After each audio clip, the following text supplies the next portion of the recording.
and we are supported by even and encouraged by the government agency who is actually opening doors for us to help. They're not stopping, they don't put roadblocks. We want to help. So they say, okay, good, we support you. So I think we should come together instead of asking questions that we ourselves became the roadblocks. Now, to go deeper into this, before we open the question and answer section with our audience, I think Mr.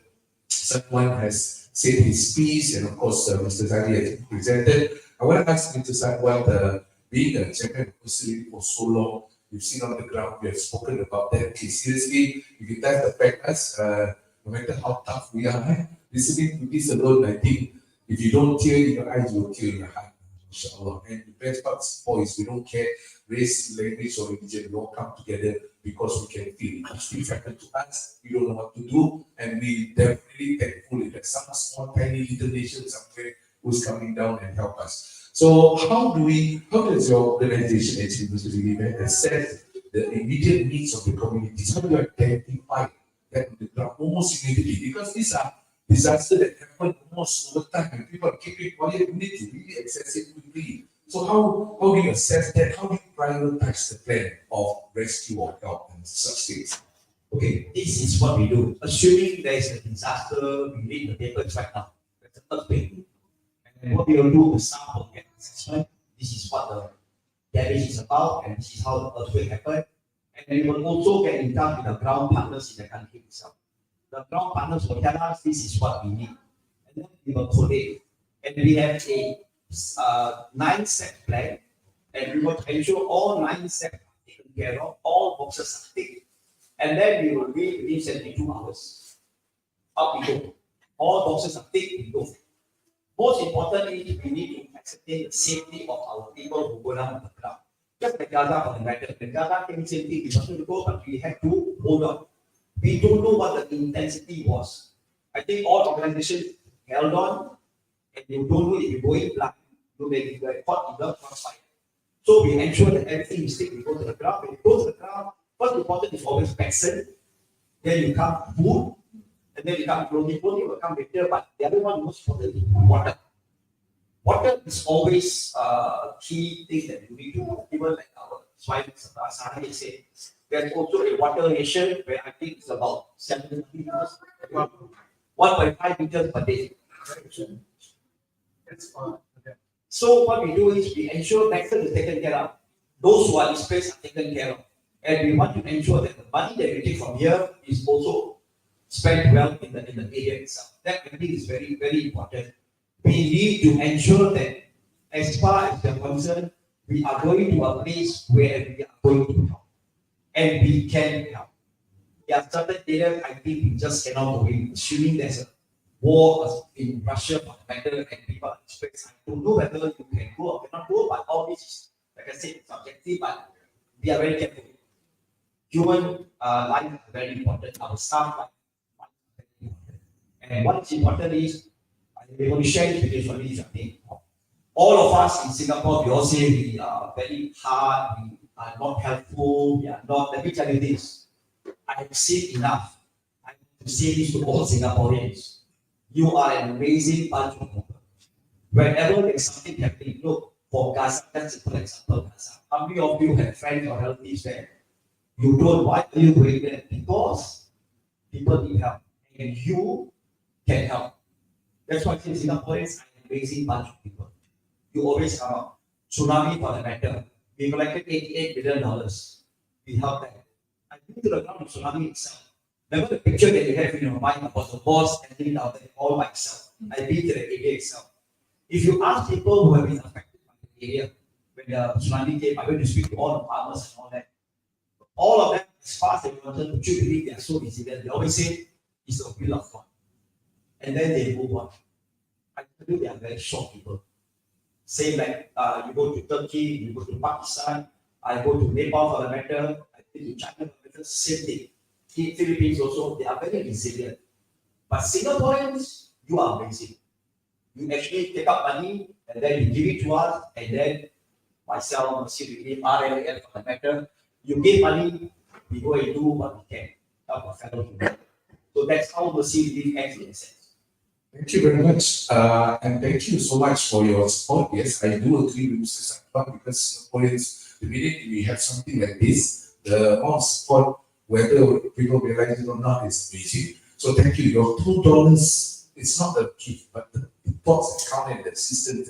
Your $2 saved a life somewhere. Your $2 brought back school in some places. So Mr. Satwan here and his gang is here to ensure that this support, no matter how small or big, that this amount that is being raised now gets to the victim, now gets to people right there. Because we don't want, in some parts of the world, where funds and donations are being raised and they are not accountable, we don't know where the money goes to. That's the first thing that Mr. Simon ensured. Then with the support, everything is documented, that what we give gets to where they go to. Sorry, just give one simple example. Sure. Talking about it. I was in Nepal. Nepal had earthquake, right? So I was there for the second earthquake also. So we went to see the hospital. The doctors were telling us there were many people from some countries who came, who took videos, you know. Well, this and that, say they will raise funds and come back to you. They took videos, they actually raised funds, nothing happened. The doctor said the funds never came back to the hospital when people needed funds. But here, you give money, it goes to the ground. So there are organizations which I've seen myself over this period of time, where money is collected and somehow the money doesn't go to the ground itself. Or some of the money slowly goes to the ground, some are kept by the organization. So there are many variations. Whatever that you do, question. I always tell you, please question organizations like us, like Red Cross, or whoever it is. When I pay you money, where did my money go to? You are entitled to ask.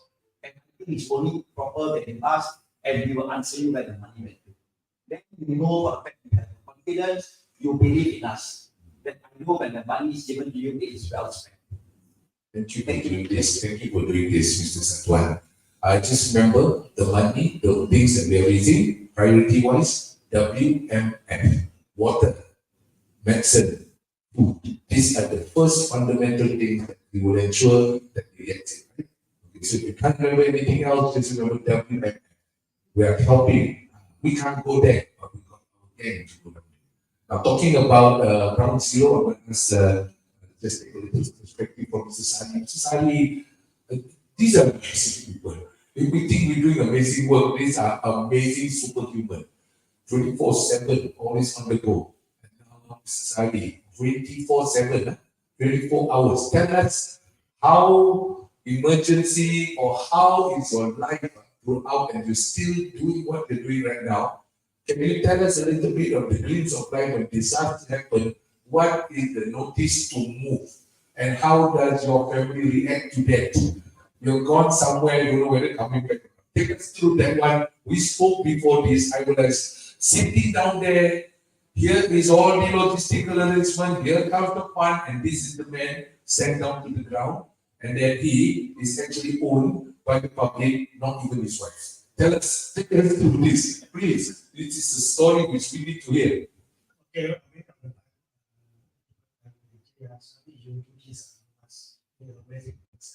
That is not me.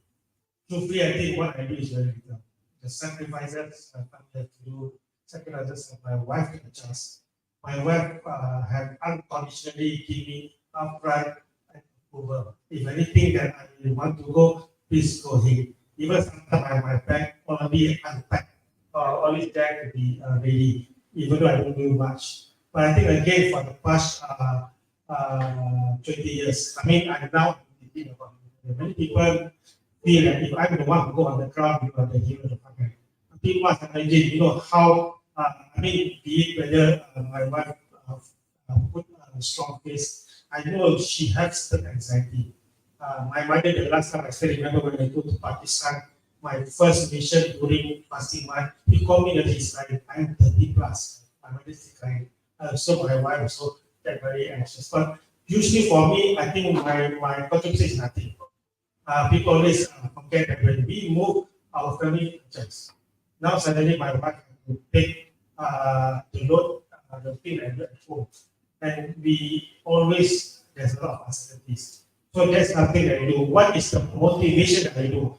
So before the element of understand, your short notice is how short is your notice? Like you like somewhere near how do it? If I'm required right now, right? If they ask, I can go as far as 24 hours. 24 hours. Yeah. Then the program the requirement is needed. This morning we get the message while we are talking like this. Then the next day, that same morning we need to realize we're in Gaza. Provided because I work for me and see because we do this part of vision for so long. Wow. Sometimes I have spent, for example, in actually 6 months. Wow. So we get use of that operational capabilities. Again, I think what is my motivation? Yeah. Every time I go on the ground, I always get very humble on the work of the other people. For example, even for Cairo, when I go to Egypt, I mean, it is about 300 kilometers away from Rafah. But if you see the other people are working, even in the Egyptian, like I said, we see the other ecosystem, we see the international NGOs, we see the UN agencies, the WHO, the UNRWA. UNRWA is the United Nations Refugee and Work Agencies. Basically, they are the one who provide the refugees temporary shelters in Gaza. Looking at these people working together collectively in Cairo and try to bring the relief item inside. That actually what motivates me. At least give me the perspective is that we should believe, we should continue to believe there's a lot of goodness in us. Okay, I'm going to ask one more question here because I think I will represent on behalf of your wife. Because I think she will never ask this question. I'm going to ask this question to you. So when you activated mobilize to these places, these are not tourist attractions. These are dangerous places. I think always in your mind that when you enter into these places, many a times, you are worried that you may not be able to come back. That's the wife asks you that question all the time. Sometimes it can be one of those tough questions. Please, get somebody else. So for me, first, I think the faith, the thing is in the hands of God. So as long as we be truthful, we take the necessary step of precaution. We trusted that 𝑑𝒂𝒍𝒆 we work on some of the restaurants. We believe that we take all the necessary precautions. We also need to be very careful when we go to the ground. We cannot be the hero mentality. We need to take, because if we not safe, how we going to have people. At the same time, so what is hero mentality? means people in there, you might not to be able, people are shooting, you want to go somewhere. If it's not safe, you don't go. Because the reason we need to be careful, because not of our distinct that if we don't put ourselves in a safe position, then we cannot have more. So we need to take that precaution. I think through the years. But I think one of the key things is that myself and my wife, we have a very unique, we have this understanding. If I was activated, I will go.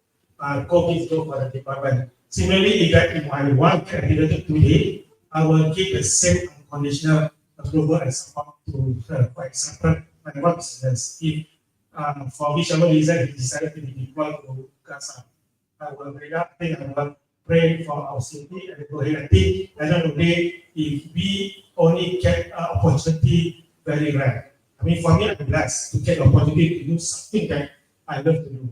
So if that happens, I'm sorry. Okay, Mr. White is born on mission number C. You want excellence Also involved. Really? She's more better than me. She went to the This is something I need to tell my wife. So the next time I be mobilized, I say, we want to do exchange activity. Okay, this year I go, next year you go. Then she will keep quiet. Okay, but anyway, thank you. This is a kind of extent to Mrs. Akbar, because we want to be like you, because the kind of attitude you have is unquestionable. It's when somebody gets into trouble, the first thing that comes to the mind is to talk. Never think of any suspicion if I have what is this, what is that. But the mentality overview is just jump in, help us. Then we're not involved in anything. But what does it take? Tell us the thing that, because we want to help.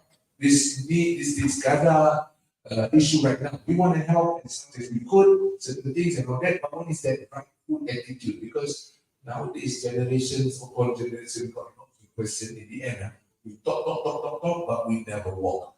What makes you, when it comes to humanitarian, have such an attitude? Some people are motivated by culture, by religion, but at the end of the day, we're still human beings. We want to learn that from you, from Mr. Sari, what makes you feel that this word humanitarian is a code. To some, it is just a word. To you, it is sacrifices, it's a code. So share with us, please. I think all those who are my age group, Sari and I are the same age, we are 60 years old, and all those have grown up during our child. We all grew up in poor, right? We have this kampung spirit, we have the gotong royong, we have our doors open. We grew up very poor. I live in a one-room flat, then sleep on the floor, right? Shook up, close together. So when you grew up, we haven't seen that, right? So when you grow up, you want to just help. I'm not sure why, but I do. Sahari's wife has shared the same sentiments as my wife. My wife is like, to her, it's the because something happened, my husband should be going somewhere. That's our thing. But I do it because I think this is my philosophy. I think I can. I tell you this. To me, Doma is very important. God has given legs and hands to move. As long as this can function, I think we are rich. As long as this can function, I will go and help. Until and unless I really cannot. Because I don't want to grow old, sit on the bed and say, come on, if I, not if, like, very simple. If you can, just go and do. Don't say if I should have. Then you regret, you regret, you regret, you know what? I don't think I want any regrets. I can do, I do. I cannot do, I don't do. But I do because I think the person that you can help it's going to be okay. It's going to, I think, will be in a better position. Our money that we give, our help that we give is good. Sometimes when you go for disaster like this, I think Sari can confirm this. You know, when we go to the ground, those people who are displaced and got nothing, they just sitting on the ground looking at the sky the whole day, right? They just want a listening ear. So you sit down there, you listen to them. They need to also release stress. And sometimes we want to talk. We want to go down there and say some things that we want to do. But when we are on the ground, the world is a different place altogether. Even my colleague Pasang can testify to that. The world is not what you see and what you see on TV. The reality is very different on the ground. I can tell you, if you go on the ground, you will tear, you will cry. You will see people in worse off conditions than you. So that's why I come back and I always tell God, thank you at the end of the day. I'm in Singapore. And in these travels, I also had the privilege of going to your mosque in Jerusalem itself. Alexa, you cannot go in, but somehow when I'm going there, I stay secluded. Because when I hear that also they thought I'm Imam, so they said, hey, can you go in? So I entered the Alexa mosque and I went there during the Azan prayers. Very peaceful. I've also been to the Blue Mosque, I've also been to the mosque in UAE and all that. So I had the privilege of going to holy places. I also prayed in Aceh Mosque together with your Friday prayers. I went there, nobody said anything, so I prayed with them. See, when I do this, I feel that at the end of the day, we are all satu. Still sama-sama. You got blood come out also red color. So I don't see a difference between you and I. I personally don't. I grew up with my Malay friends, I sing Malay song, I've done everything, I got food, all, another thing one day, my day, this sing follow, don't know what is she going to do, but I feel good interacting with people. I don't care what race or religion you are. Everybody has value. Everybody has a right to live. Everybody has a right to smile.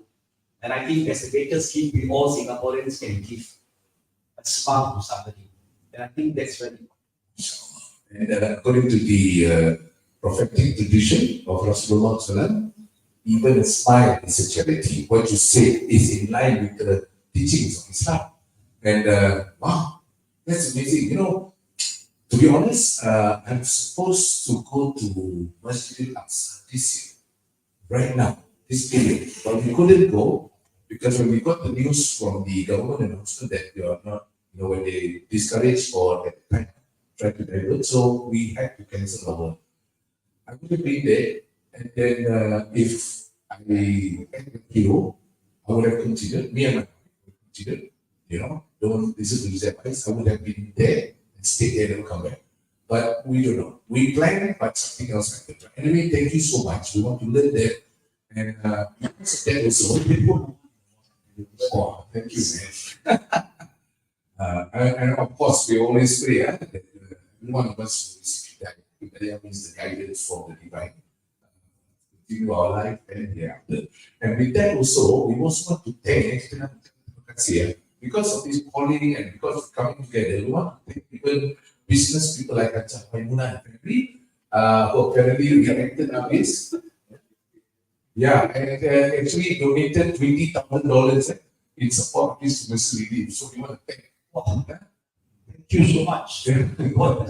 Thank you. This is how when we do business, when we do businesses, it's we're able to be strengthened and we can actually come over and help. But that doesn't mean the rest also can help. So if they want to help, that we like channel together. Anyway, today when Masjid 𝗂𝒂𝒏 conduct this thing called Soup at 𝗂𝒂𝒏, it is also where small businesses, people come together. If you come to the masjid, you will see all those stalls and all that. These are parts of them doing business also to raise the fund, and then in order to give it over to our friends who are there to actually turn this into an impactful groundwork. So maybe you come, maybe today, whatever it is, then you can actually, if you're not sure, you can ask any Masjid 𝗂𝒂𝒏's official to ask how do we channel our donation specifically. If you want to donate whole family, then you type in specifically how do we go there. Then they will channel because these are our network of friends. Mr. Sakwan will be there, Mr. Sati will be there, This is to ensure that nothing hanky-panky going on, the money that you donate goes straight to the victim. This one to ensure that he sees the return into something else on the ground, and then Masjid Tasir is coordinated and together with Rahmatullahi Amin and all that. Okay. Now, before I open to the open, we can open to question and answer. Okay. Anything you want to ask, any question you want pertaining to our assistance and help and charity, you want to ask right now also. Mr. Zakwan said something. What was that? I thought Mr. Suhaimi was somewhere around, when got married yet, 35, still a baseball bachelor, 60-year-old. Ini macam ke 60-year-old. That's why it's very barakah when you help people. It's like totally, this one, no, cannot be 60-year-old. Seriously, all the you are even better looking. Okay, so we want to thank also, thank you very much for support also. I cannot wait until the end before I say it, because seriously, when the need is mobilized, all these people came forward. Thank you 𝒂𝒏𝒊𝒕𝒂𝒏, thank you moderator.co, thank you 𝐿𝐴𝐻.co, thank you Nusantara Books, thank you the Malayan Council, Simply Manja's Delicacies, the People's Nasi Padang, Soup Ahlul Bait, Soul Stitches, Exact Foodies, 𝑑𝒂𝒍𝒆𝒔𝒕, �ㄍ𝐚𝐥𝐞𝐬𝐭𝐲, Jumala and Family Culinary, taught by Nat. These people, they just they can go elsewhere and make money and do their businesses. But when the call was to congregate at Masjid Tasir, please support this and raise a fund for the Palestinian or Gaza people, boom, they come here, set up, spend their time, and they're not taking this profit as how they would take normally. So I think this one definitely, and some of us were actually watching they have questions to ask, but before they ask questions, we contributed to the donation and all that. So terima kasih banyak. Alhamdulillah, we are blessed in a small country like this, small country with a big heart. So I want to ask, maybe open up to anyone here if you have any question. Yeah, so if I can go over there, you can listen to the voice.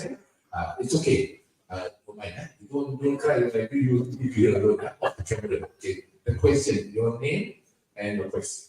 My name is Nuri. My question is, it seems like Gaza and Palestine issue is an ongoing issue. It has been going on for very, very long, even since I was young.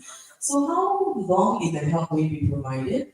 And how long, I heard that you stayed in Poland for 4 months, but when can we help them? Is it only when a big program that we help, or is this an ongoing help?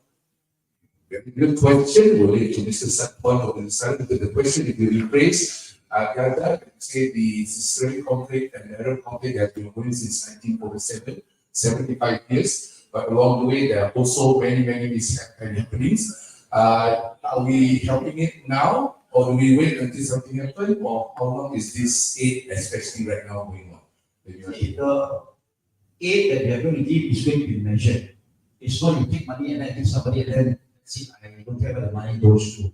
The thing that we do, we will ensure that each dollar goes to an organization or to the people who are actually going to receive. Now there are a lot of displaced people, right?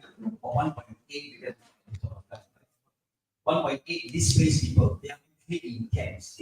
So this money, when it goes out there, it goes to them in 3 different forms: medicine, food, and water. So this is what we need. Even the UN and us and talk about Sahari matter. It's the 3 most important things that they want from us. And right now, when we give, we are going to give them. Our aid is not going to go down all at one go because, as you know, the crossings have got limitations, right? So it will go in slowly. It will take a bit of time. And the situation in Gaza is very fluid. It changes. There was a 4-day ceasefire. Good, 5 people have gone. Managed to get medicine, managed to get help. Then now I think the war has started again. So we also hold on and see what else we can do. How many more people are displaced, how many more people are killed, and I think quite a number are killed for the matter.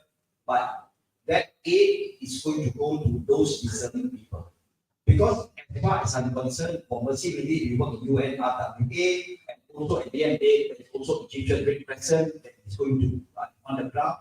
And we want to ensure that your money will go to a focused or localized help at this point of time.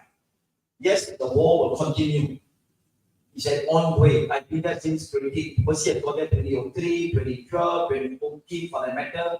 So how long, we don't know, but how far our help can go, that also I think none of us can give you answer, but I know for a fact what we get is what we deliver, and I know for a fact what we deliver that actually goes. That is one thing I think we can certify that, and even Suhaimi from Egyptian person will confirm that all these help goes out. It is all done under the banner, actually goes to the Egyptian person under the banner of 𝒓𝒂𝒏. If that's what, As long as you have complete, there's always help. Always be Okay. always be help, but depend on what help you want. Okay, maybe I give you a slightly different perspective. Here in the world, we have some people who have the comfort of the resources, some people don't have the comfort. Same analogy of Singapore and other countries. We continue to support people who have less in our context. So a few components. In December, that's what is acute. Will Gaza need long term? Yes. But again, it depends on capacities. Our choice to support. Because if talking about people who have less resources, Singapore will have it, other countries have it. So if you say, will they come out of this situation very soon? Probably take a very long time. Now that's if you issue, because for example, even after assuming we manage to finance when we catch up to it, their needs going to be continued. People generally don't support in the longer term, but can we support? Of course, can. Two components of how you can support.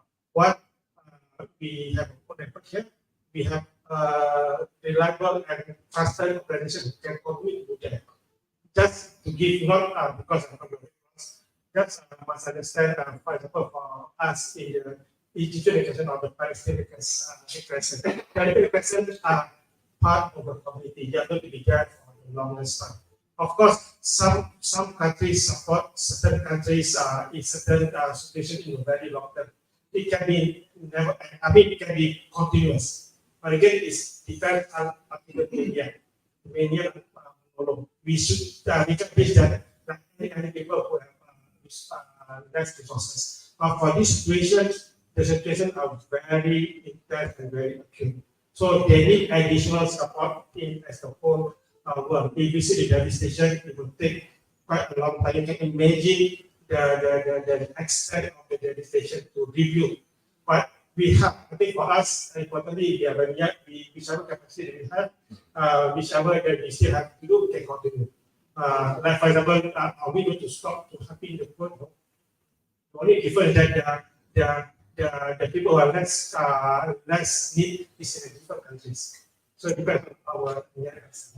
I will summarize the perspective in the way we understand. Number one, as far as we are concerned, from the beginning we have stated that the angle we're looking at is humanitarian. We have no capacity to solve the political situation, because at the end of the day, that's not our expertise, and also we do not understand the political situation elsewhere. Because Singapore politics, Singapore environment, Singapore ecosystem is very different. So that's something we cannot solve. Talking about the crisis, there will always be crises. We have not stopped battles, wars, and even natural disasters ever since World War II.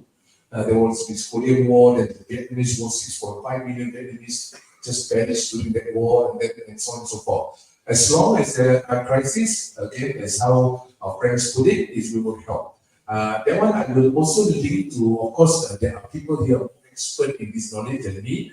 I think when Iblis confronted and said to Allah subhanahu wa ta'ala that I will not stop deviating the sons of Adam. And then Allah responded, I will not stop forgiving them. So here is something which we know that will always be charity, and that's the reason why we have Ramadan every year, we have Zakat every year. This will not stop. You know, Michael Jackson used to sing a song called Heal the World. Heal the world, make it a better place. There's no other better place, but this world is a test. The real place that has no problem, no war, no conflict, is China to the we couldn't get inshallah. But as long as we are on earth, that's the reason why Allah put us to be tested with one another. And our job basically is as long as this exists, from a humanitarian point of view, we will continue to help. And we will not stop. Because Gaza at this point in time has been bombarded with almost equivalent to 2 atomic bombs. You can see that the graph just now we're talking about infrastructure, civilian structure completely gone. It needs to be rebuilt. And then I swear in the world, where there's always destruction, there's always a construction. We want to be part of that construction. We will continue, inshallah. That's the idea, that's the whole idea. So the difference right now between this war and previous Gaza conflicts, that this has escalated to a different level altogether. A lot more people are displaced. 73% of the population that's been affected is actually women and children. So that's why it's a lot more different now. And how long, like a good question is, how long this is going to go on? We don't know. But we should help all those who are now really badly affected. When I went there, I was told that flood is an issue, not enough bread, there's water issue. So if we can provide right now medicine, food, and water, yes, we will raise funds for that. Because they really need our help at this point of time. That I think is very important. Sorry, let me go to the so everybody can listen. Yeah, so from a humanitarian point of view, usually how long would you provide help? Say if it's a duration. Yeah, duration. Maybe like 4 months, 6 months, or until it finish. Okay. Okay, first of all, depends on the amount that we collect. We also have a budget. Assuming the collect this amount. And we have spent this amount A. We divide it into A and B. A is the immediate amount that we expect, and then we see whether this B part, which we still have the money, we can go into capacity building. But I think what will happen in Gaza is not going to be a capacity building. We're not going to build schools, houses, and all that, right? Beyond our so-called cost, humanitarian cost. It will be an immediate impact. For other projects that we have done in other countries, we also go immediate disaster. We stay down there, we have capacity building, we do schools, we do homes, we do other work that needs to be done. And also, like I said, all depends on the funding. Yeah. How much money we have, but we will utilize the funds Exactly. for that country, for that purpose itself. But for Gaza, it's an entirely different scenario at this point in time. The more you give, the more the longer the survey. I can see it's not the SO card, but points inside. If I can convert, Yeah, so this is where our coming together and collaboration, but very good question. Actually, it opens up our mind as well. So now we have we basically understand that how long is it going to be? It also depends how much we also contribute. I mean, if the contribution can last for about 3 months, we also play a part because we all contributed to a sizable amount that can sustain for 3 months. If we contribute for 3 years, well, that's amazing. I can always sell my house right now to do this part. By the way, okay, we have another question. Another question here. Hi, my name is Norma. Okay, I'm seeing all these good efforts, Very good. but can we be more efficient in terms of consolidating all these efforts, like coming from a sea relief, coming from Red Cross, coming from Ramadan, 𝐿𝐴𝐴𝐻𝐴𝐻, and then some other bodies, and then represent that at Singapore? Because what we see is now the ground, of course, we're not being featured and all that. Of course, the other countries who say that, hey, Singapore, that's what I need to say. Hey, Singapore not doing anything, you're not being mentioned. But although in Parliament, you don't mention that, hey, we are going out 8 or 5 million. But then for us, it's significant. But to other countries, of course, we're not claiming names, but it's a good effort that it's consolidated effort, and then go out there and say that this is from Singapore. 5 million from Singapore, 10 million from Singapore. So that the worldwide know that we are big dog and we're coming out of really. I'm sorry. The red dog actually is doing something, although we are very, very small. Okay. That question is actually a question for me because I'm in the media industry here.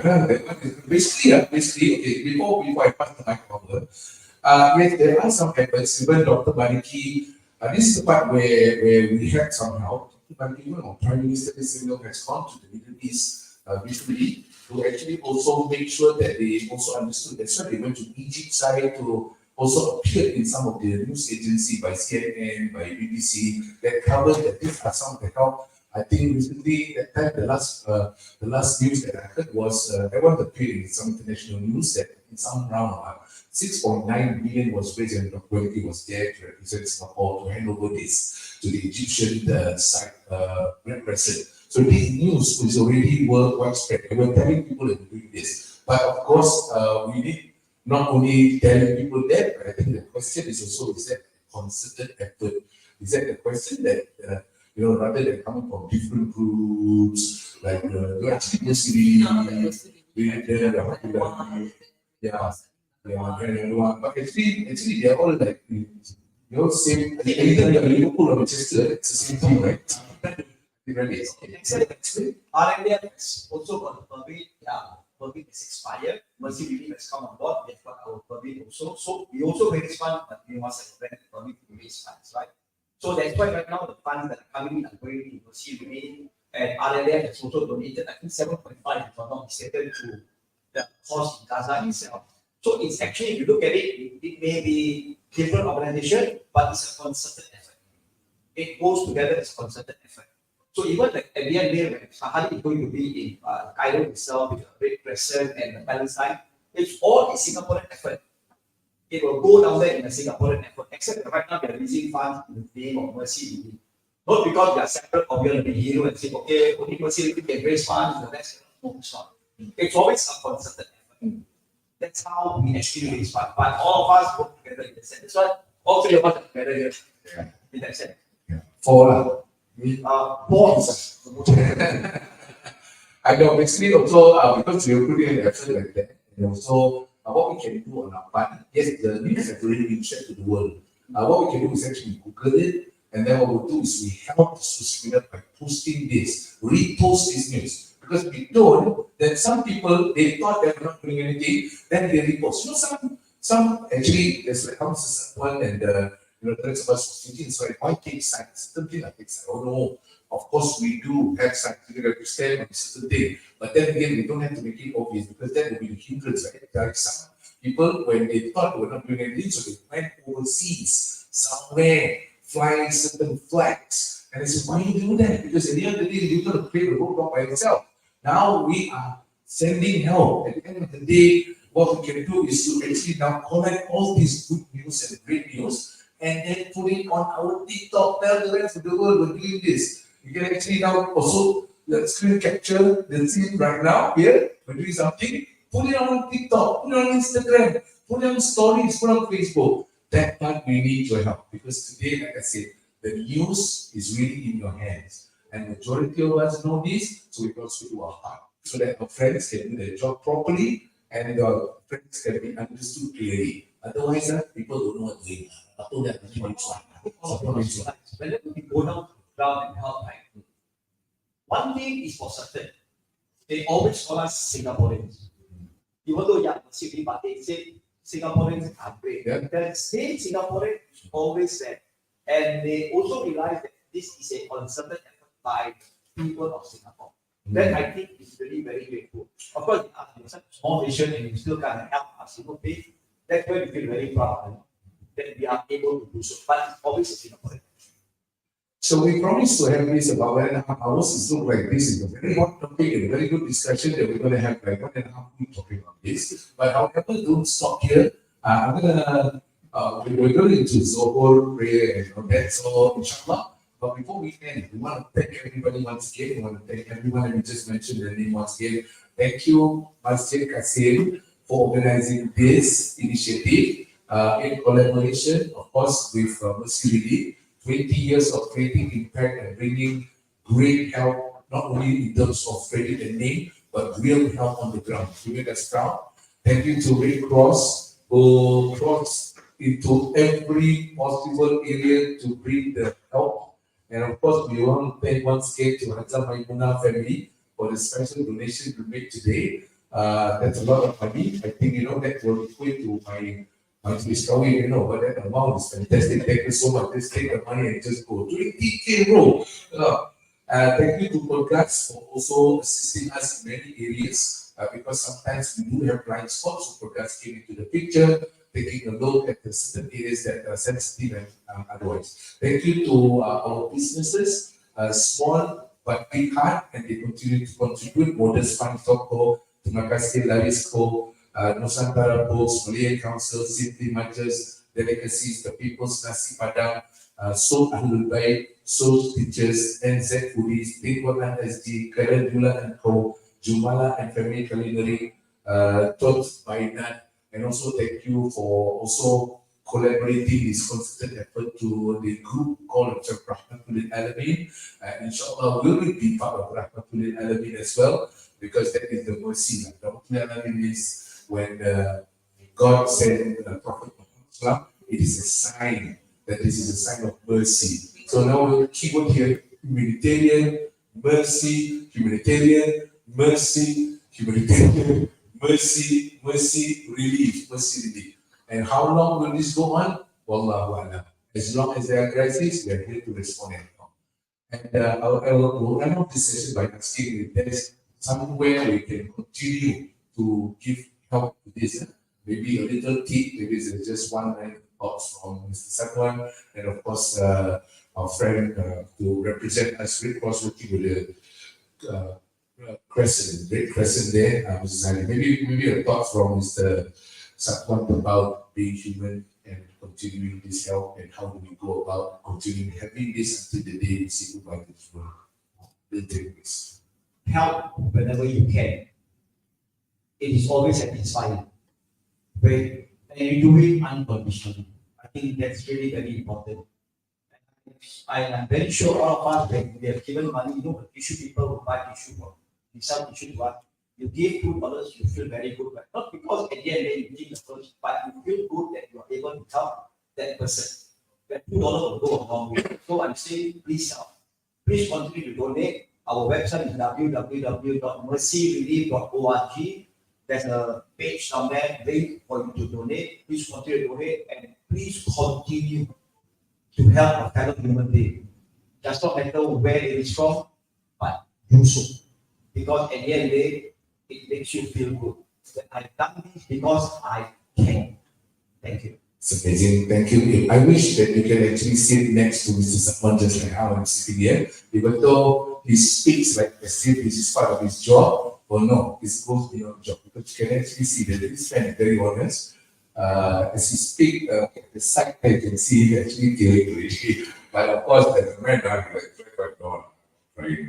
no, he is. So thank you very much for this very powerful, honest job. And of course, with the Sahari, you've seen things on the ground. You have seen how we help people. We didn't know that even it doesn't matter in Ukraine. Wherever there's crisis, wherever there's human needs, you have to went in there. And you found even more when there was this name, what type of certain disease. So when the refugees had to move somewhere, it's the refugees, not the politicians, not the people who have some vested interests. It's the people now have to motivate them. You saw that they are struggling. So how do we increase our empathy, especially when times like this, when we see things happening in Gaza? How do we move forward and how do we help? I think for me, no help is too little. A little part or small part. What I have experienced is that the little thing that we give, we actually we get a lot more meaningful. For me, as long as we close, inshallah, I think we were given the pathway to be able to go. That's a very simple messaging. Thank you. Thank you. So please do not just go off and then we don't know each other after this.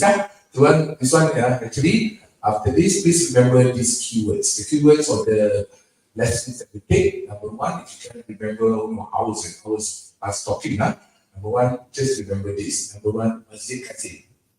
Do you know that Masjid Kasih was here and my office used to be right in front of Jalan Masjid there. So I always come to Masjid Kasih during Ramadan Jumat. Of course, I had to move. There's black silky chicken out top before they took over. That was my office. So I have a very personal close relationship with Masjid Kasih, actually by this secretly. So remember Masjid Kasih, remember that doing these charity funds and raising funds for Palestinians. So if you do support not only today, you can do what like 𝐏𝒂𝒏𝒊𝒂𝒏 do. Just approach them and they will know where to channel this donation. Two, remember mercy relief. Mercy relief. The word itself is a very powerful word. Mercy relief. Have mercy on others and we will have the Lord mercies on us too. And He will relieve us on the day we need the most relief. Yeah? Remember Red Cross, because Red Cross, when you see the word Red Cross, now what happens? Red Cross has a power to cross even traffic light.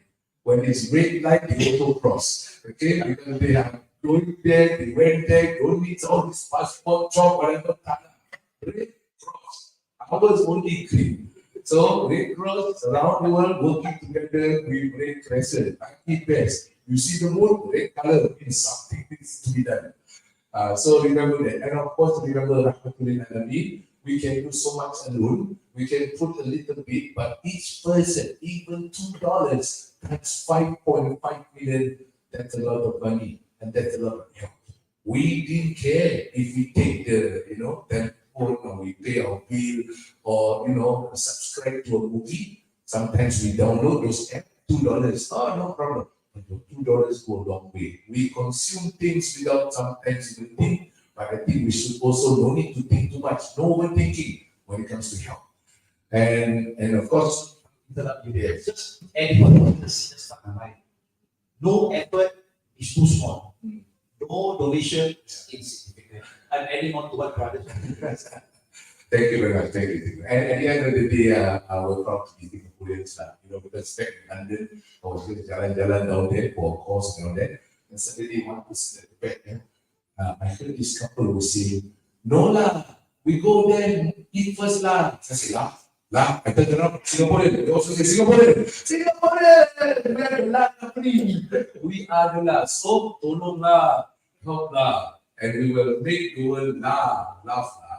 Okay, so anyway, thank you very much. I will end off with this. Of course, we recite a very short doa. This one, not doa, but basically just a little statement for us to think. So that it's an obligation for us by our even deen and human humanity to always learn something new, because the Prophet Muhammad always say it is of life for every one of us to learn something new, to do something new.